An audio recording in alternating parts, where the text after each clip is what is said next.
अगस्त 23। हमारी प्रतिदिन की रोटी मिनिस्ट्रीज की ओर से आप सबको नमस्कार। आज के संदेश का शीर्षक गवाह, टिम गस्टफसन की ओर से। आज के पवित्र शास्त्र का भाग उत्पत्ति अध्याय 4 पद 2 से 11। फिर उसने उसके भाई हाबिल को भी जन्म दिया। हाबिल भेड़ बकरियों का चरवाहा बन गया, परंतु केन भूमि पर खेती करने वाला किसान बना। कुछ दिनों के पश्चात केन यहोवा के पास भूमि की उपज में से कुछ भेंट ले आया, और हाबिल भी अपनी भेड़ बकरियों के कई एक पहलोटे बच्चे भेंट चढ़ाने ले आया और उनकी चर्बी भेंट चढ़ाई। तब यहोवा ने हाबिल और उसकी भेंट को ग्रहण किया, परंतु केन और उसकी भेंट को उसने ग्रहण न किया। तब केन क्रोधित हुआ और उसके मुंह पर उदासी छा गई। तब यहोवा ने केन से कहा, तू क्यों क्रोधित हुआ और तेरे मुंह पर उदासी क्यों छाई हुई है? यदि तू भला करे तो क्या तेरी भेंट ग्रहण न की जाएगी? यदि तू भला ना करे तो पाप द्वार पर छिपा रहता है और उसकी लालसा तेरी ओर होगी और तुझे उस पर प्रभुता करनी है। तब केन ने अपने भाई हाबिल से कुछ कहा, और जब वे मैदान में थे तब केन ने अपने भाई हाबिल पर चढ़कर उसे घात किया। तब यहोवा ने केन से पूछा, तेरा भाई हाबिल कहाँ है? उसने कहा, मालूम नहीं, क्या मैं अपने भाई का रखवाला हूं? उसने कहा, तूने क्या किया है? तेरे भाई का लहू भूमि से मेरी ओर चिल्लाकर मेरी दुहाई दे रहा है। इसलिए अब भूमि जिसने तेरे भाई का लहू तेरे हाथ से पीने के लिए अपना मुंह खोला है, उसकी ओर से तू शापित है। मुख्य वचन उत्पत्ति अध्याय 4 पद 10।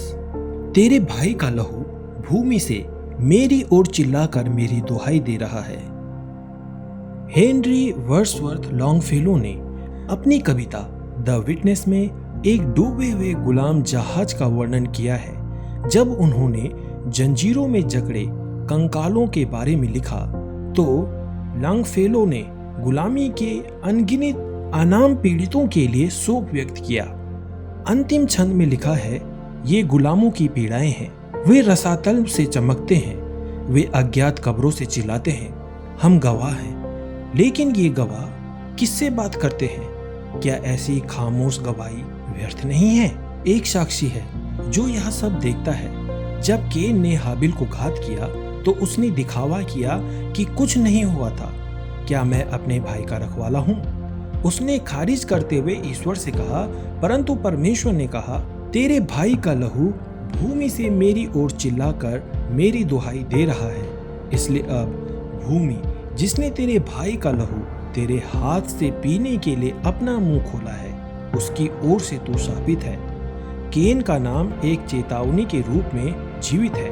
केन की तरह मत बनो जो दुष्ट से था और जिसने अपने भाई को मार डाला। शिष्य यूहन्ना ने चेतावनी दी, हाबिल का नाम भी जीवित है, लेकिन एक नाटकीय रूप से अलग तरीके से।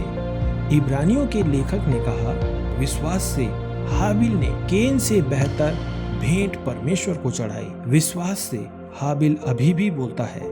हाबिल अभी भी बोलता है। उन लंबे समयों से भूले हुए दासों की हड्डियां भी बोलती लगती हैं। हमें ऐसे सभी पीड़ितों को याद रखना चाहिए और जहां भी हम उत्पीड़न देखते हैं उसका विरोध करना चाहिए। परमेश्वर सब कुछ देखता है, उसका न्याय विजयी होगा। आप अन्याय और उत्पीड़न की कौन सी स्थितियों के बारे में जानते हैं? आज परमेश्वर आपको क्या करने के लिए बुला रहा है? प्रिय पिता, आप देखने वाले परमेश्वर हैं। उत्पीड़न होने पर उसे देखने में हमारी मदद करें और हमें बताएं कि हम इसका सामना करने के लिए क्या कर सकते हैं।